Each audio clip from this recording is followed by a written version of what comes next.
오늘 본문 말씀은 예수님께서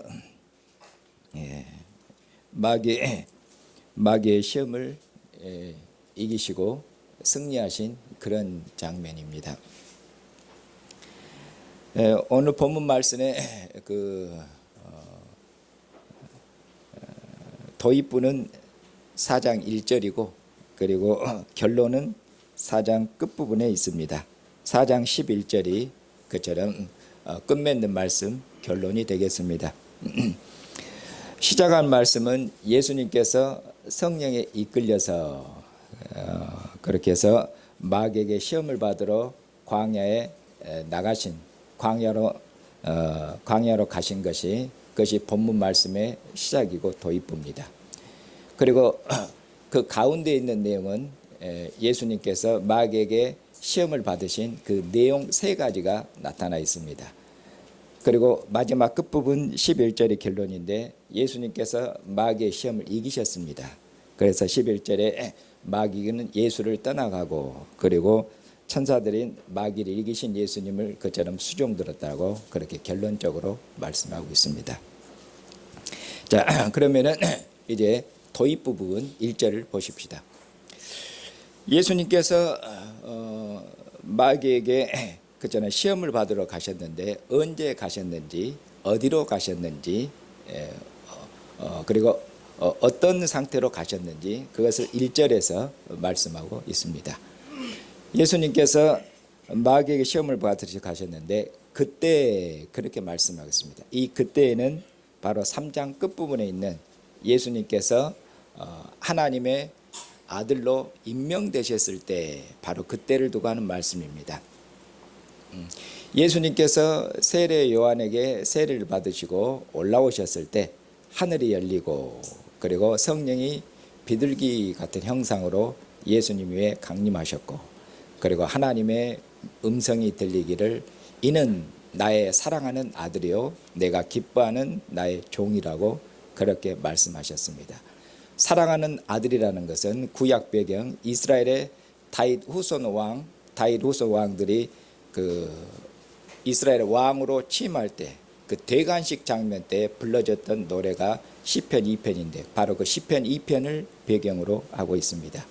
그래서 하나님께서 예수님을 종말의 왕, 천국의 왕으로 이는 내 사랑하는 아들이요 하나님이 친히 임명하시는 종말의 그처럼 왕이심을 그처럼 말씀하고 있습니다.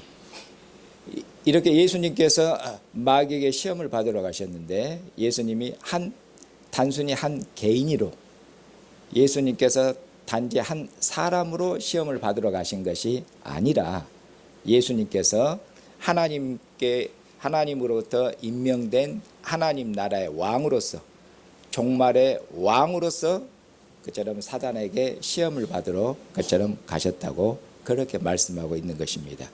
그러니까 예수님께서는 왕으로서 시험을 받으셨고 왕으로서 이기신 것입니다. 그냥 단순한 개인이나 단순한 사람이 마귀를 이기신 것이 아니라는 말씀입니다. 그럼 예수님께서 마귀에게 시험을 받으러 광야에 가셔서 시험을 이기셨는데 어떻게 그가 어떤 상태로 가셔서 어떻게 이기셨는가 여기 보면은 성령에 이끌려서 가셨다고 말씀하겠습니다. 성령은 예수님께서 왕으로 임명되셨을 때 하나님께서 하나님의 영 성령이 하나님의 영을 하나님이 주셔서 성령이 비둘기 형상으로 예수님 위에 강림하셨다고 말씀하겠습니다. 하나님의 영은 하나님의 능력의 영이십니다. 하나님의 영은 하나님의 모든 일을 하나님의 모든 뜻을 하나님의 계획을 이루시는 하나님의 능력의 영 지혜의 영이십니다. 하나님께서는 자기 종들을 부르시고 그리고 하나님께서 그 종들을 하나님의 종들을 부르신 것은 하나님의 일을 맡기시기 위함인데 하나님께서는 그 종들에게 하나님의 영을 주어서 하나님의 능력의 영인 성령을 주셔서 하나님이 맡기신 일을 완수할 수 있도록 하나님이 맡기신 일을 능히 감당하고 수행할 수 있도록 하나님이 그렇게 하십니다. 그래서 하나님께서 이처럼 예수님 하나님 나라의 왕으로 종말의 왕으로 불렀고 그가 왕으로서 하나님이 맡기신 모든 일을 능히 수행하고 완수할 수 있도록 하나님께서 충만한 하나님의 영 성령을 주셨습니다. 예수님께서 이처럼 성령으로 이끌리시고 그리고 성령으로 충만하셔서 그처럼 마귀에게 나아가셨고 그리고 성령으로 하나님의 영을 힘입어서 예수님께는 마귀의 시험을 능히 그처럼 이기신 것을 그렇게 말씀하겠습니다. 그럼 예수님께서 마귀에게 시험을 받으러 가셨는데 여기 보니까 어디로 가셨냐면은 광야로 가셨습니다. 그러면 광야 했을 때는 구약 배경으로는 광야면은 이스라엘이 광야에서 시험 받았죠. 이스라엘이 광야에서 40년 동안 하나님 앞에 시험 받았습니다. 그리고 출애굽 1세대는 광야에서 어떤 하나님 앞에 시험 받았을 때 그들은 실패했습니다. 그래서 광야에서 그들은 하나님 앞에 범죄했죠.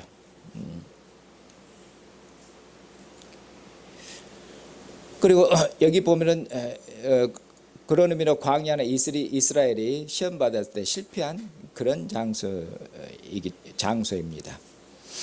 근데 여기서는 어디냐? 여기서는 광야로 갔는데 거기 누가 있냐면 마귀가 있지 않습니까? 그러니까 광야로 갔더니 거기 마귀가 있어요. 그러니까 광야는 누구의 거처입니까? 광야가 아니고 거기 마귀가 있거든요. 그러니까 여기서는 마태복음에서는 광야를 마귀의 본거지, 마귀의 거처가 있는 것으로, 마귀가 있는 것으로 그렇게 말씀합니다. 그래서 예수님께서 이스라엘이 실패한 그리고 마귀의 본거지인 그런 광야로 가셔서 마귀의 시험을 이기심을 통해서 이스라엘 실패를 완성으로 하나님이 이스라엘 부르셨는데 이스라엘은 하나님의 시험에 실패했지만은 그러나 종말의 하나님 나라의 왕으로 임명되신 예수님께서는 그처럼 광야에서 마귀를 이기심으로 이스라엘 실패를 이스라엘 실패를 그처럼 승리로 그처럼 완성하신 분으로 이스라엘의 소명을 완성하신 분이라 그렇게 말씀하고 있습니다. 마귀가 예수님을 시험하는데 언제 예수님을 시험하냐면은 2절 보시면은 40일을 밤낮으로 금식하신 후에 줄이신지라. 그때 3절 시험하는 자가 예수께 나와서 이르되 마귀가 예수님을 시험했는데 여기 보면은 40일을 예수님께서 40일을 굶주리셨을 때 그러니까 어떤 의미로 예수님의 배고픔이 극에 도달했을 때 이런 의미죠. 누가복음에도 예수님이 시험 당하신 장면이 있습니다만 누가복음에서는 뭐냐? 예수님께서 40일 금식한 후에 마귀가 나와서 시험했다 이렇게 말씀하지 않고 40일 동안 내내 예수님을 시험했다. 그렇게 해서 누가복음에서는 예수님을 40일 동안 지속적으로 계속해서 시험한 자로 그렇게 마귀를 이야기합니다. 근데 여기 마태복음에서는 예수님께서 40일을 금식했는데 그 40일을 금식하고 40일 금식이 이제 끝나갈 때쯤 끝났을 때 그러니까 예수님의 배고픔이 어쩝니까? 극에 도달했을 때 이런 면이죠. 그리고 40 했을 때는 구약 배경은 성경에서 40 그리고 40이 확대되면은 40년입니다. 성경에서 40은 역사의 전환기에 해당됩니다. 하나님께서 그 불의로 죄악으로 가득 찬 세상을 하나님께서 물로 세상을 심판하실 때 40일 동안 비를 내리셔서 하나님의 옛 세상을 물로 심판하셨습니다. 그리고 40일이 이제 심판이 끝나면은 물로 정결케 된 새로운 세계가 출현합니다. 그러니까 죄로 가득 찬 세계에서 물로 정결케 된 새로운 세계가 출현하는데 무엇을 통해서 심판을 통한데 심판의 기간 40일 통해서 새로운 시대로 접어드는 것이죠. 그래서 40은 과도기, 역사적인 전환기 과도기의 숫자입니다. 모세가 십계명을 받으러 시내산 위에 올라갔죠. 그때 모세가 하나님 앞에 금식했는데 며칠을 금식했냐면은 40일을 금식했습니다. 40일을 금식하고 그가 하나님께로 나아가서 하나님 앞에 언약의 두 돌판을 받아가지고 내려오죠. 그러니까 40일 끝나고 모세가 하나님께 나아가서 언약의 두 돌판을 가져오면은 이제 이스라엘은 하나님의 언약 백성으로 새롭게 그처럼 출현하는 것이죠. 그리고 예수님께서 부활하신 후에 지상에 며칠 계셨습니까? 40일 계셨죠. 예수님께서 부활하신 후에 땅에 40일 계셨고, 그리고 40일이 차면은 예수님이 승천하십니다. 예수님이 승천하신 것은 예수님께서 높아지시고 영광을 받으신 건데, 승천하시면은 그는 하나님의 보좌 우편에 앉으십니다. 그래서 예수님께서 땅에 40일이 계시고, 그리고 40일이 지나면은 예수님께서 영광의 자리로 나아가는 그런 역사의 전환점입니다. 그리고 이 40일이 확대되면은 40년입니다. 출애굽 1세대가 하나님 앞에 범죄해서 그들이 광야에서 하나님의 징계를 받아서 죽는데, 40년 동안 하나님이 광야에서 그들을 방황하고 유리하게 하셔서 범죄한 출애굽 1세대는 광야에서 다 죽은데 40년입니다. 그리고 40년이 끝나면 하나님이 출애굽 제2세대를 일으키셔서 하나님께서 그들을 가나안 땅에 인도하셔서 하나님이 조상들에게 하신 약속, 가나안 땅을 그의 후손들에게 하나님이 기업으로 주시리라 하는 그 약속을 이루십니다. 그런 의미로 40년 지나면 이것이 역사적인 그런 전환점입니다. 그래서 예수님께서 40일 금식한 후에 40일 후에 예수님께서 마귀의 시험을 받으셔서 40일 지나고 마귀의 시험을 이기심을 통해서 승리하신 왕으로 새롭게 역사가 출발하는 것이죠. 특별히 마귀가 40일이 끝났을 때 예수님이 시행한 것은, 구약의 그 직접적인 배경으로는 마귀가 다윗을 시험한 것이 그 직접적인 배경이 되겠습니다. 다윗이 왕으로서 이스라엘을 몇 년 통치했냐면은 40년을 통치했습니다. 그런데 마귀가 다윗을 시험했습니다. 마귀가 다윗을 시험했는데 언제 시험했냐면은 다윗의 40년 통치가 끝나갈 때쯤 시험을 합니다. 다윗 통치의 끝에 마귀가 다윗을 시험합니다. 그래서 다윗이 마귀의 시험에 듭니다. 다윗이 마귀의 시험에 들어서 인구조사를 하게 됩니다. 인구조사를 하는 것은 그 숫자를 파악하는 것이고, 그리고 그 하나님을 의지하는가, 인구수를 파악해서 국력이 얼마나 되는지, 그것은 하나님을 의지하는 것이라. 하나님 나라의 왕은 오직 하나님을 의지해야 되지 자기 힘, 자기 권세, 자기 지혜를 의지해서는 안 됩니다. 그러면 그것은 하나님 나라가 아니고 세상 나라와 다를 바가 없습니다. 그래서 다윗이 인구조사함을 통해서 다윗의 시험에 들었고, 그때 다윗 왕조가 망할 뻔했습니다. 그런데 다윗이 하나님 앞에 회개하고, 하나님 앞에 다윗이 돌이키고 하나님 앞에 회개했습니다. 그래서 하나님께서 다윗 왕조에 내린 하나님의 벌을 그치고, 그리고 다윗이 아라우나 타작마당에서 하나님 앞에 제사를 드리고, 하나님의 아라우나 타작마당에서 하나님이 다윗의 제사를 흠양하심을 통해서 하나님이 다윗 왕조, 다윗이 범죄한 죄를 용서하셨습니다. 바로 그 아라우나 타작마당에 나중에 그 솔로몬의 성전이 거기에 세워지게 됩니다. 이처럼 다윗을 시험해서 다윗 왕조를 그처럼 시험에 들게 했고, 다윗 왕조를 망하도록 이끌었던 그런 마귀는 이처럼 하나님을 대항하고, 그리고 하나님이 경영하시는 하나님 나라를 대항하는 대적자인데, 그러니까 하나님께서 종말에 하나님 나라 왕으로 세우신 예수님을 시험하고, 그리고 예수님을 시험해서 넘어뜨림으로 하나님의 나라, 하나님을 대항하는 것이죠. 그렇게 해서 예수님이 40일을 금식하고, 그리고 40일 이제 금식이 끝났을 때, 예수님의 배고픔이 크게 도달했을 때, 그때 마귀가 예수께 나와서 시험하기를 어떻게 시험하냐면은, 네가 하나님의 아들이거든, 네가 하나님의 아들 아니냐 이 말이에요. 마귀가 예수님이 하나님의 아들인지 잘 알고 있습니다. 여기서 만일 하나님의 아들이거든 그냥 그 가정법이 아닙니다. 네가 하나님의 아들인 그것이 사실 아니냐, 네가 하나님의 아들 아니냐. 여기서 하나님의 아들은 이스라엘의 왕은 하나님의 아들입니다. 하나님이 다윗에게 언약하시기를 내가 네 아들을 내 아들로 입양해서, 그렇게 해서 하나님께서 이스라엘을, 다윗의 후손 왕들이 이스라엘을 대대로 통치하고 다스리도록 하나님이 아마, 그것이 하나님이 사무엘하 7장에서 다윗과 하신 언약입니다. 그래서 다윗의 후손 왕들은 하나님의 아들로 칭함을 받습니다. 그러니까 여기서 예수님을 하나님의 아들, 이분은 창세전에 아버지와 함께 계신 하나님의 본체론적인 하나님의 아들을 말씀하는 게 아니고, 예수님은 지금 이스라엘 왕으로, 종말에 이스라엘 왕으로 취임했지 않습니까? 그러니까 네가 종말에 있잖아, 하나님 나라의 왕, 이스라엘 왕으로 취임한, 너가 종말에 하나님 나라에 네가 왕 아니냐? 그리고 하나님께 너에게 권세를 줬지 않느냐? 왕이 권세를 가지고 있죠. 하나님께서 종말에 세우신 이 하나님 나라 왕이신 예수님에게 하나님이 정권을 주셨습니다. 하나님이 정권을 주셨어요. 그래서 네가 하나님의 아들 아니냐? 하나님의 아들이고, 지금 네가 40일을 그 금식해서 얼마큼 배고프냐? 얼마큼 배고프겠어요? 40일 금식하면은 아마 이제 정신이 오락가락 할지도 모르겠습니다. 하여튼 생사가 그 기로에 처해 있는 그런 상황 아니겠습니까?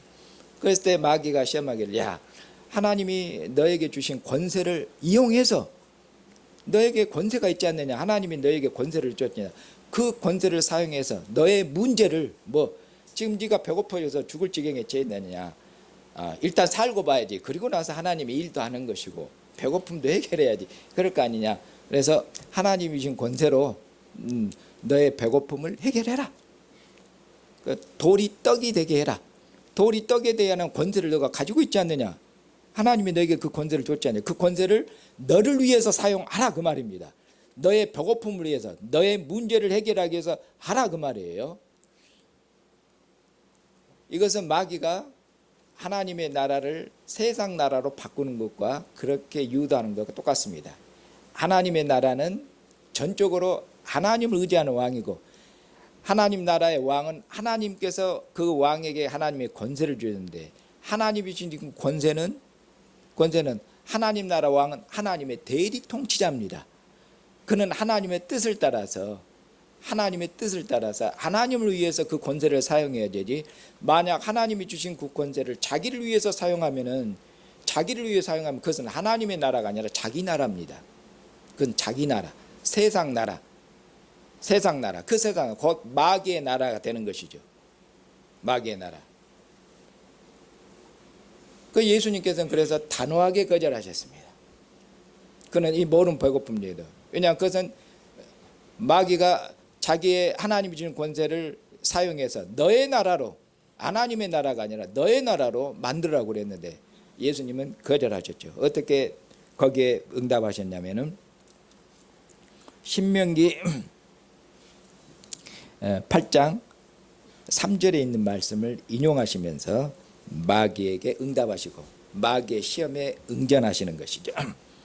사람이 떡으로만 살 것이 아니요 하나님의 입으로부터 나오는 모든 말씀으로 살 것이라 하였느니라, 이렇게 말씀하고 있죠. 이것은 하나님께서 이스라엘을 하나님의 광야로 인도하시고, 그 광야에 그들이 먹을 것, 마실 것이 없었을 때 하나님께서 광야에서 하늘에 내리신 만나로 그들을 먹이시고, 그리고 반석에서 나온 물로 그들을 하나님이 마셨습니다.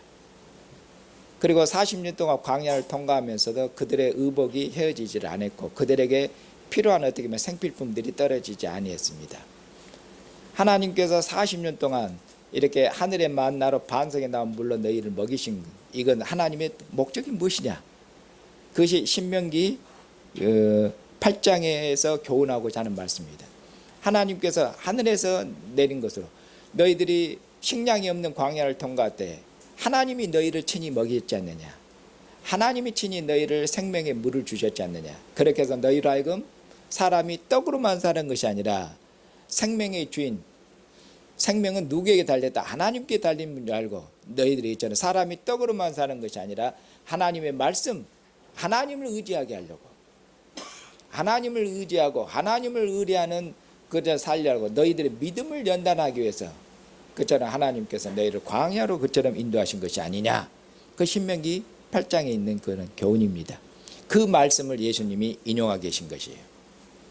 그러면서 사람의 생명이 누구에게 있느냐? 사람의 생명은 하나님께 달린 것이다. 그리고 하나님에 대한 전적인 의지를 말씀하고 있죠. 배고파서 죽을 지경이지만은 그러나 사람의 생명은 누구에게 달려 있다? 하나님이 모든 생명의 주님이야. 하나님께 달려 있어요. 사람이 떡으로만 사는 것이 아니라 하나님의 말씀으로, 하나님으로 말미암아 살아요.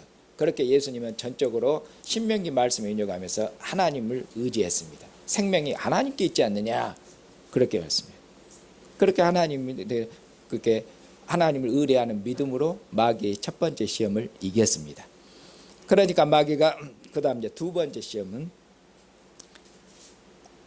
5절 보면은 마귀가 예수를 거룩한 성으로 데려다가 성전 꼭대기에 세우고 이르되 네가 만일 하나님의 아들이거든 뛰어내리라. 그렇게 말씀하고 기록되었으되 그가 너를 위하여 그의 사자들을 명하시니니 그들이 손으로 너를 받들어 발이 돌에 부딪히지 않게 하리로다. 두 번째는 마귀가 뭐냐면 예수님을 하나님이 너하고 함께 하시는지 하나님을 시험해 봐라. 이러면 무슨 얘기냐면은 지금 예수님께서 40일 굶주리셨는데 마귀가 야, 하나님이 주신 권세로 너의 배고픔을 해결하라. 그런데 예수님이 하나님을 굳게 신뢰하고 하나님을 의지해요.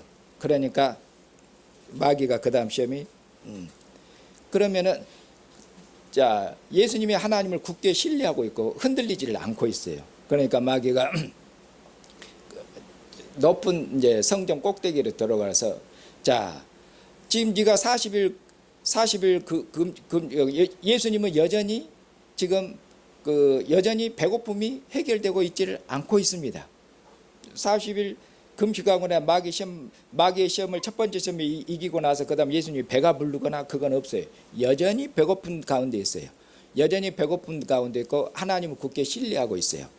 그런 가운데서 마귀가 두 번째 시험이 네가 하나님을 굳게 신뢰하고 있는데 네가 하나님을 굳게 신뢰하고 의지하고 흔들리지 않고 있는데 좋다. 그러면은 하나님이 너하고 과연 함께하고 있는지 하나님이 너하고 과연 함께 계시는지 한번 시험해 봐라. 네가 하나님의 아들 아니냐. 하나님이 너하고 함께 계시는지 하나님을 한번 시험해 봐라. 그러면서 성경을 착 인용합니다. 성경도 인용하는데 시편 91편에 있는 말씀 인용합니다. 시편 91편 1절과 2절에 있는 말씀을 정확하게 글자 하나 안 틀리고 인용을 합니다. 마귀가 얼마큼 성경을 잘 알고 있는지 성경을 글자 하나 안 틀리고 정확하게 인용해요. 뭐냐? 그가 너를 위하여 그의 사자들을 명하시리니 그들이 손으로 너를 받들어 발이 돌에 부딪히지 않게 하리로다. 자, 하나님이 너를 보호하시라고 했지 않느냐. 성경에 기록되어 있다. 시편에 기록되어 있지 않느냐. 이 인용하면서 내가 성전 꼭대기에 뛰어내려봐라. 그러면 하나님이 보호하시라고 했으니까 너를 보호할 거 아니냐.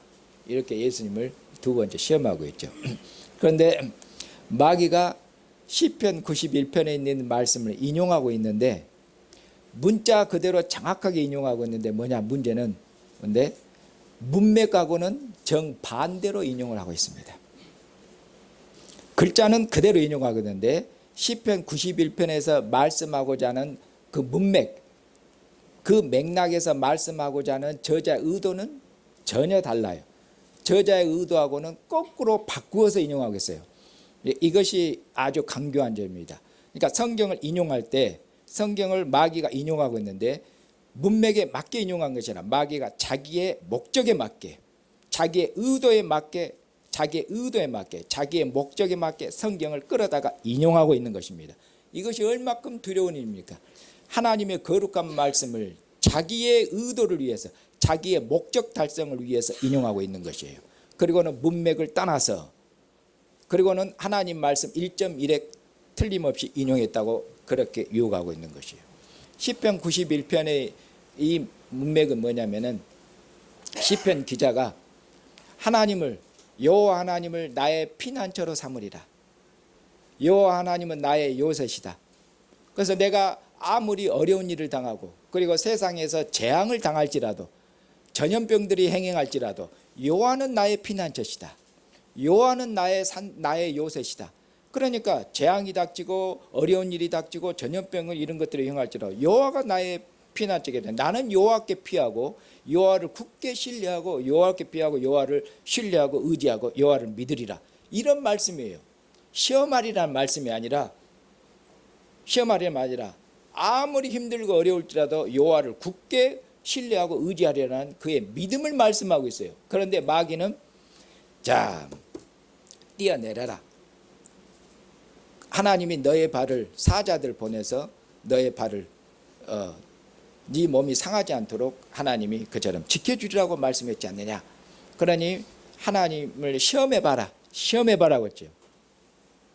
시편 90편은 하나님을 굳게 신뢰하는 그 저자의 믿음을 말씀하고 있는데 하나님을 의심하고 하나님이 너하고 함께 하는지 한번 시험해봐라. 하나님 의심해보라는 거죠. 시험해봐라. 이렇게 예수님을 유혹하고 있는 것이에요. 그러니까 예수님께서 뭐라고 응답하시냐면은 신명기 6장 16절에 있는 그 말씀으로 인용하셔서 두 번째 시험을 물리치시죠. 신명기 6장 13절에 있는 말씀. 디귿 16절 7절에 있는 말씀이에요. 7절 보면은 예수님께서 이르시되 기록되었을 때 하나님 말씀 인용하고 있죠. 예수님의 말씀은 뭐냐? 문맥에 맞게 정확하게 인용하십니다. 주 너의 하나님을 시험하지 말라 하였느니라. 신명기 6장 16절에 있는 말씀을 인용하셔요. 자, 이것은 뭐냐면은 신명기 6장 그 16절에 있는 말씀은 이스라엘이 마사에서 하나님을 시험했어요. 하나님이 우리 중에 함께 계신가? 하나님 시험했는데 그것을 말씀하면서 너희는 하나님이 우리 중에 하나님이 우리하고 함께 계시는가? 이스라엘이 어려움을 겪었을 때 그때 하나님이 우리 중에 함께 계시는가? 그걸 의심하고 시험했는데 너희는 그러지 말아라. 그것을 말씀하는 게 신명기 6장 16절 이하이면 하나님을 시험하지 말라는 말씀이에요. 마사에서 너희 출애굽 1세대 조상들은 마사에서 하나님을 시험했지 않느냐? 너희는 하나님을 시험하지 말아라. 하나님을 굳게 신뢰하고 하나님의 규례한 명령과 법도를 지켜라. 이렇게 말씀한 거예요. 그러니까 예수님께서 시험치 말라고 했지 않느냐? 신명기 말씀 인용하면서 예수님은 하나님을 시험하지 않고 하나님이 나와 함께 하심을 굳게 예수님의 믿음을 그처럼 고백했습니다. 그러니까 예수님의 믿음을 흔들려는 것을 또 실패로 돌아갔죠. 예수님은 하나님을 시험하지 않고 하나님께서 이렇게 배고픈데도 하나님께서 나의 생명이시며 또 하나님께서 나를 버리시지 않고 하나님이 지금도 나와 함께 계심을 굳게 믿다. 내가 하나님이 나와 함께 계심을 그처럼 의심해서 내가 하나님을 시험할 필요가 없다. 하나님이 나와 함께 계심을 확실히 믿노라. 그렇게 예수님께서 하나님에 대한 믿음을 고백한 것입니다. 그러니까 마귀가 또 실패한 것이죠. 그래서 이제 마지막 세 번째로 마귀가 예수님을 시험했는데 세 가지로 시험했죠. 네 가지도 아니고 다섯 가지도 아니고 세 가지로 한 것은 성경에서 둘 혹은 셋 하면은 성경에서 둘 하면은 두 명의 증인 확실한 것이고 셋 한 것도 확실한 것입니다. 이사야서라든가 구약 성경의 묵시문학에 보면은 하나님이 거룩하다 할 때도 거룩하다 삼중성을 말하죠. 그 세 번 외치면은 하나님의 완전한 거룩 그거예요. 그래서 거룩하다 세 번 하면은 완전이에요. 그러니까 세 번을 마귀가 예수님을 세 번 시험하면은 완벽하게 시험한 것입니다. 완전하게. 자, 그러면 이제 세 번째 시험 뭐냐면은 마귀가 예수님을 데리고 높은 산 위로 올라가서 천하 만국과 그 영광을 보여 이르되 만일 내게 엎드려 경배하면 이 모든 것을 내게 주리라. 세 번째 시험은 마귀가 이제 뭡니까? 자기 완전히 정체를 드러내고 예수님을 아주 이제 노골적으로 예수님을 유혹하는 것이 이제 두 번의 시험이 다 실패로 돌아갔어요. 그래서 마지막 세 번째 시험에서는 어떻게 보면은 그 적당한 타협책이기도 해요. 자, 두 번을 시험했는데 예수님이 꼼짝을 안 해요. 그러니까 마귀가 천하 만국과 만국의 모든 영광을 보여줘요. 이것이 마귀 다 내 것이에요. 마귀가 내가 이 모든 영광을 너에게 넘겨줄 테니까 넘겨주니까 이 모든 영광을 너에게 주마. 그러니까 이 천하만국을 너에게 주마. 너에게 주마. 그 대신 너는 너라 나만 섬겨라. 그러니까 모든 실권을 마귀가 모든 실권을 누구한테 넘겨주겠다 그 말입니까? 이 천하만국을 너에게 줄 테니까 네 마음대로 해라. 그 대신 너는 나를 섬기고 나를 경배해라. 이 말이잖아요. 그러니까 모든 실권을 예수님한테 넘겨주고 그리고 너는 나를 경배해라. 이렇게 예수님을 유혹한 것이에요. 적당한 타협책이기도 되죠. 모든 영광을 넘겨주고 너는 나만 섬기고 두 번을 시험했는데 다 실패로 돌아갔으니까. 그리고 아주 노골적으로 유혹하는. 그리고 여기서 마귀의 정체가 드러나잖아요. 나를 섬겨라. 하나님을 섬기는 게 아니라 나를 섬겨라. 그렇게 말하잖아요. 그 마귀는 뭐냐? 하나님의 대적자인데 마귀는 이 하나님이 받으셔야 될 영광, 하나님이 받으셔야 될 찬양과 경배를 그렇잖아요. 자기 것으로 하나님께 돌려야 되는 것을 나한테 돌리려고 하나님의 영광을 도둑질하는 그런 대적자입니다. 하나님께 드려야 될 경배를 나한테 드리라고. 그것이 마귀예요. 하나님의 대적자예요. 그래서 마귀가 이런 천하만국의 모든 영광을 보이면 이것을 너한테 넘겨줄 것이니까 너는 나만 섬겨라. 이렇게 이야기하는 거죠. 그러니까 예수님께서 또 신명기 말씀을 인용해서 마귀의 시험에 응견하시죠. 응답하길 뭐라고 말씀하면은 주 너의 하나님께 경배하고 다만 그를 섬기라 하였느니라. 오직 하나님만 경배하라고 말씀했지 않느냐. 성경이 말씀하시기를 신명기에 있는 말씀을 인용하셔요. 여기 신명기에 있는 말씀은 6장 13절에 있는 말씀입니다. 신명기 6장 13절에 있는 말씀은 어떤 맥락 가운데서 말씀하냐면은 하나님께서 이스라엘을 가나안 땅으로 인도하실 것입니다. 그리고 가나안 땅을 하나님이 그들에게 기업으로 주실 것이에요. 가나안 땅은 그리고 젖과 꿀이 흐르는 땅 아닙니까? 하나님 젖과 꿀이 흐르는 땅의 그 풍성함으로 하나님이 이스라엘을 복 주실 것이에요. 가나안 땅의 그 풍성함으로 이스라엘을 배불리 먹이시고 배불리 마시게 할 것이에요. 하나님께 그때 말씀하기를 바로 그때 하나님이 가나안 땅을 기업으로 주시고 그 땅의 모든 풍성함으로 너를 복주고 너를 배불리고 그럴 때 뭐냐? 하나님을 잊지 말아라. 하나님을 잊지 말고 하나님을 기억해라. 하나님을 기억해라. 하나님께서 이 기업을 누가 주셨냐? 하나님이 주신 것이고 이 모든 풍성함으로 너희를 먹이시고 입히시고 마시게 하신 거죠. 하나님임을 기억해라. 하나님을. 그렇게 해서 너희들이 가나안 땅에서 오직 마음을 다하고 생명을 다해서 하나님을 사랑하고 그리고 그의 계명과 율례와 법도를 땅에 따라 그를 경외하고 그를 따라서 그분의 계명과 말씀을 따라 살아라. 순종해라. 이렇게 교훈하는 것이 신명기 6장 전반부에 있는 말씀이에요. 그리고 하나님이 풍성함으로 복주했을 때 다른 신들을 섬기지 말라라. 가나안 땅에 다른 신들을 섬기지 말고 오직 하나님만 경배하고 하나님만 공경해라. 이 말씀을 예수님이 정확하게 인용하시면서 문맥에 맞게 신명기에서 오직 하나님만 경배하고 하나님만 기억하고 다른 신을 섬기지 말고 오직 하나님만 기억하고 하나님만 경배하라고 했지 않느냐. 하나님만 경배하라고 했지 않느냐. 그러면서 오직 하나님만 경배하라 하고 성경이 말씀하면서 사탄의 그처럼 유혹을 예수님이 거절하죠. 사탄이 3번 했는데 다 실패로 돌아갔습니다. 그리고 사탄이 이제 기회를 노렸다가 또 나타납니다. 사탄이 완전히 철수하고 물러간 건 아니에요. 나중에 기회를 봐서 이제 예수님을 또 무너뜨리려고 열심히 작업을 합니다. 예수님이 십자가에 못 박히시고 운명하실 때도 그때도 사탄이 역사하고 있습니다. 예수님이 십자가에 못 박혔을 때 그때 지나가는 사람들이 그 십자가에 못 박은 그 사람들이 예수님 뭐라고 말씀합니까? 거기 대제사장들, 장로들, 이스라엘 지도자들 또 못 박은 사람들이 네가 하나님의 아들이거든. 네가 하나님의 아들이거든. 네가 하나님의 아들이 그 권능을 보여주라. 어떻게? 십자가 위에서 내려오면 우리가 너를 경배하겠노라.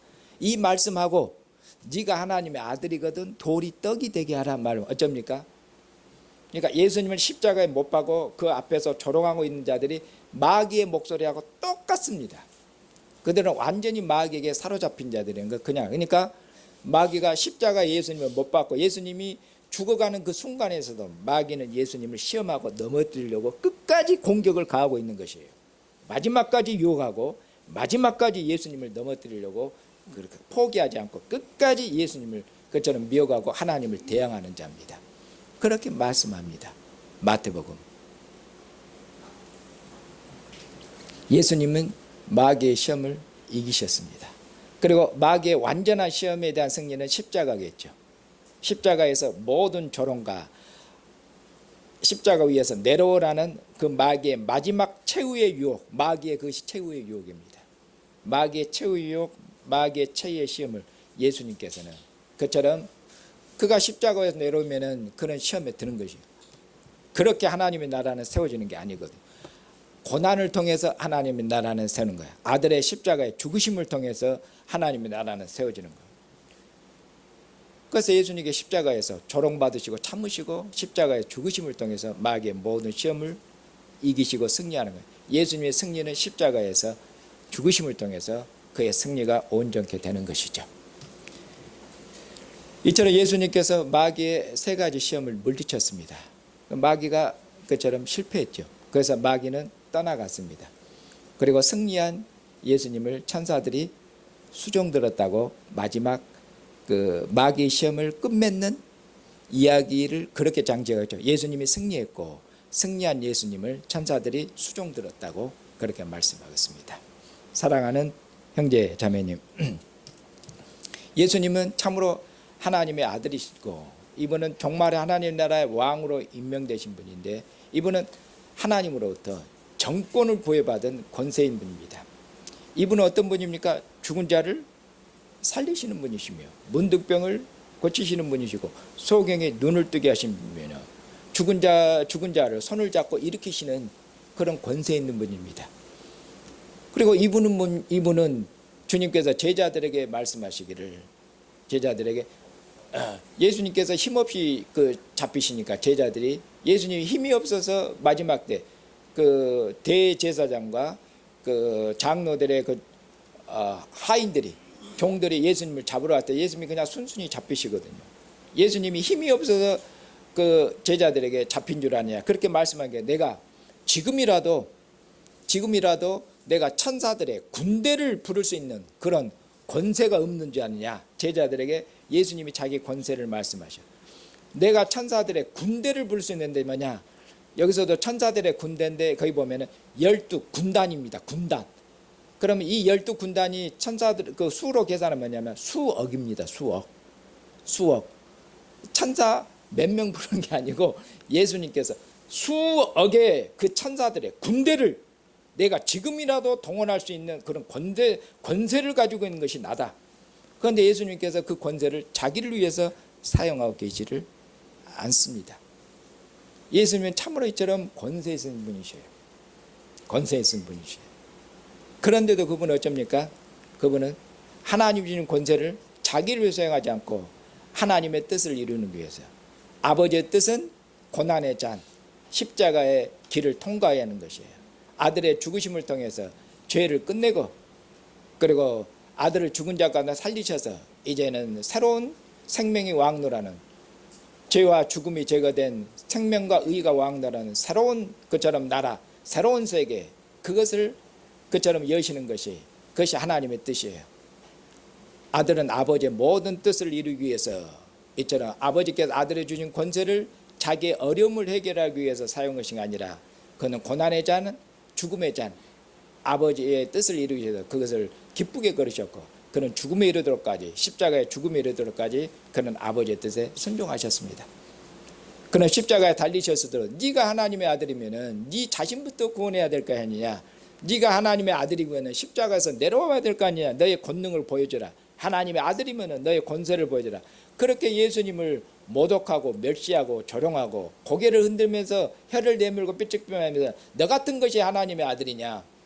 십자가에 못 박아서 힘없이 죽어가는데 네 자신부터나 구원하고 남을 구원한다 그래다. 너 바보 아니냐. 너도 구원 못하면서 누구를 구원한다고 그러냐. 그런데 예수님께서는 참으로 그처럼 천사들의 군단을 부를 수 있는 이처럼 권세 있는 하나님 아들인데 그는 모든 조롱과 모든 멸시와 그런 것을 그분은 참고 견디셨습니다. 누구를 위해서 그런 겁니까? 자기 백성들을 구원하시기 위해서입니다. 모든 조롱과 멸시를 참으시고 인내하셨습니다. 아버지의 뜻을 위해서 자기 백성들을 위해서 하셨고 그리고 십자가에 죽기까지 아버지께서 그를 버리셨어요. 십자가에서 그처럼 나의 하나님 나의 하나님 어찌하여 나를 버리시나이까. 십자가에서 그가 죽임을 당해서 아버지께서 아버지를 버림을 당한 순간까지 아들은 아버지를 굳게 신뢰했습니다.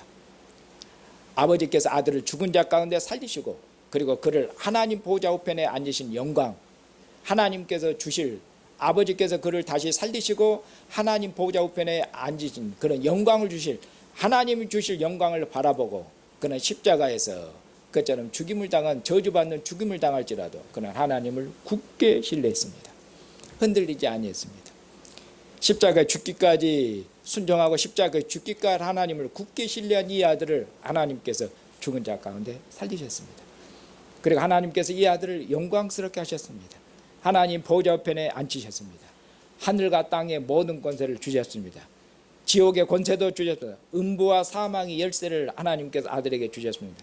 부활한 주님께서 제자들이 말씀하기를 이제는 음부와 사망의 열쇠가 내게 있으며 하늘과 땅의 모든 권세를 주님께서 내가 가졌으니 너희는 그처럼 모든 민족에 나가서 아버지와 아들과 영의 이름으로 세를 주셔서 천국 백성으로 모든 민족을 내 제자가 되게 하고 모든 민족을 천국 백성으로 삼도록 모든 민족을 주님의 나라가 되게 하는 모든 민족을 천국 백성이 되게 하는 그처럼 사명을 주어서 제자들을 파송하십니다.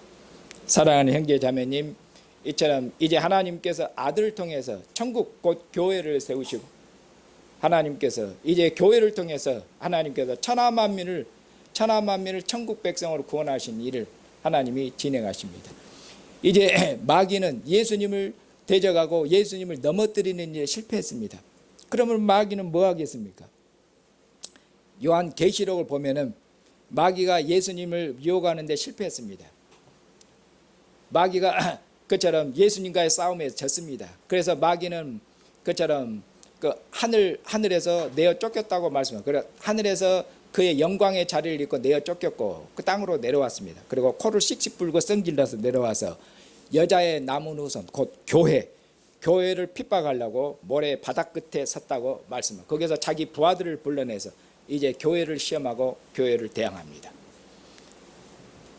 예수님을 시험해서 넘어뜨렸던 마귀가 이제는 자기 때가 얼마 남지 않은 줄 알고 모든 자기의 분노를 이제 누구에게 쏟느냐면은 교회에게 쏟습니다. 그렇게 해서 교회를 시험하고 교회를 넘어뜨리려고 합니다.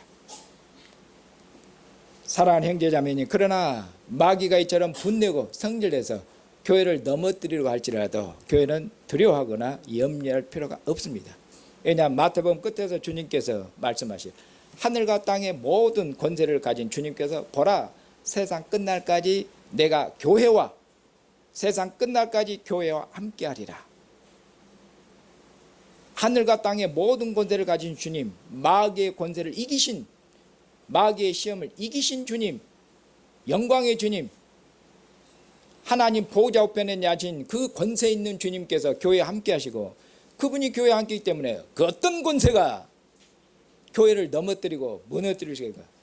하늘과 땅의 모든 권세를 가진 주님께서 교회에 함께 하시고 교회를 지키시고 교회를 보호하십니다.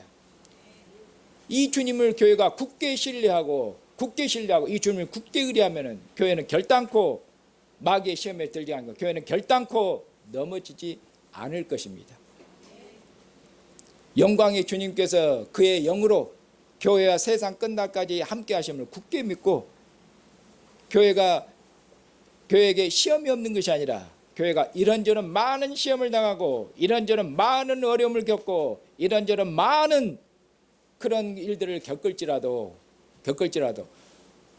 그처럼 모든 권세를 가지신 만왕의 왕이요 만주의 주신 주님께서 교회를 그의 강한 오른팔로 교회를 붙들고 계시고 교회 안에 함께 계심을 굳게 믿고 흔들림 없이 어떤 어려움과 시험 중에도 흔들림 없이 우리 앞에 죽음이 놓여 있을 때도 죽음의 권세도 주님의 손 안에 있기 때문에 그 무엇도 두려워하지 않고 흔들림 없이 주님을 굳게 의뢰하고 신뢰하는 그런 믿음 가운데 우리의 먹고 마시는 모든 삶 속에서 주님이, 우리가 믿는 주님이 그처럼 만왕의 왕이시며 모든 만민이 그처럼 믿고 경배해야 될 만주의 주님이심을 그처럼 주님을 확실히 증언하고, 그리고 모든 삶에서 이 주님을 의뢰함으로 모든 시험과 모든 위기들을 능히 이겨내는 주님의 그처럼 능력 있는 주님의 군병들로 승리하는 삶을 사시는 형제와 자매가 되시기를 바랍니다.